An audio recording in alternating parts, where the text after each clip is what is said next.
IVF ఒక అధునాతన సంతానోత్పత్తి చికిత్స. అనేక దంపతులకు తల్లిదండ్రులు కావాలనే వారి కలను నెరవేర్చుకోవడానికి సహాయపడుతుంది.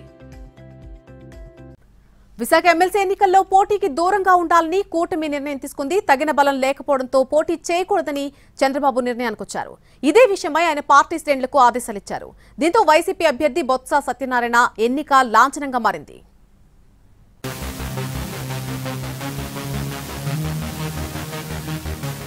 ఏపీలో ఎన్డీఏ ప్రభుత్వాన్ని ఏర్పాటు చేశాక వచ్చిన మొట్టమొదటి ఉప ఎన్నికల్లో కూటమి సంచలన నిర్ణయం తీసుకుంది.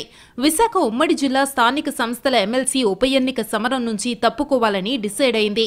నోటిఫికేషన్ వచ్చినప్పటి నుంచి అనేక దఫాలుగా చర్చలు జరిపి చాలా సమీకరణాలను అంచనా వేసిన చంద్రబాబు చివరికి ఉప ఎన్నికకు దూరంగా ఉండాలని నిర్ణయించారు. ఈ మేరకు పార్టీ శ్రేణులకు తెలియజేశారు. టీడీపీ కూటమి పక్షాల బలం పరిమితంగా ఉండడంతోనే చంద్రబాబు ఈ నిర్ణయానికి వచ్చినట్టు సమాచారం. స్థానిక సంస్థల ప్రజాప్రతినిధుల్లో 60% పైగా వైసీపీ నుంచి గెలిచిన వారే ఉన్నారు. అందుకే చంద్రబాబు ఈ నిర్ణయం తీసుకోవాల్సి వచ్చిందని పార్టీ నేతలు చెబుతున్నారు. గెలుపు ఓటములను పక్కన పెట్టి కనీసం పోటీకైతే దిగుదామని కొందరు టీడీపీ ఎమ్మెల్యేలు చెప్పినా అంత ప్రయాసపడాల్సిన అవసరం లేదని నాయకత్వం చెప్పినట్టు సమాచారం. ప్రభుత్వం ఏర్పడిన 2.5 నెలలకే జరిగిన తొలి ఎన్నికల్లో ఓటమి పాలైతే దాని ప్రభావం ఫ్యూచర్లో నెగిటివ్గా ఉంటుందనే కోణంలో కూడా ఆలోచించి చివరికి పోటీ నుంచి తప్పుకున్నట్టు పార్టీ వర్గాలు చెబుతున్నాయి. ఈ ఎమ్మెల్సీ స్థానం కోసం వైసీపీ నేత మాజీ మంత్రి బొత్స సత్యనారాయణ ఇప్పటికే నామినేషన్ వేశారు. కూటమి నిర్ణయంతో ఆయనకు లైన్ క్లియర్ అయింది.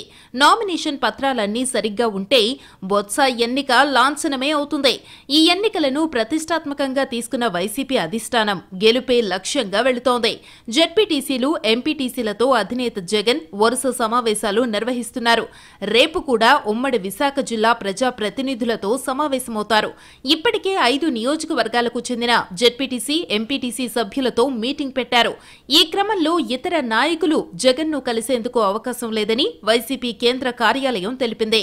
సిట్టింగ్ స్థానాన్ని కాపాడుకోవడాన్ని సవాల్గా తీసుకున్న ఆ పార్టీ అధికారం కోల్పోయి నిరుత్సాహంలో ఉన్న కార్యకర్తలకు, నాయకులకు ఈ గెలుపు ఒక బూస్ట్ లాగా పనిచేస్తుందని భావిస్తోంది.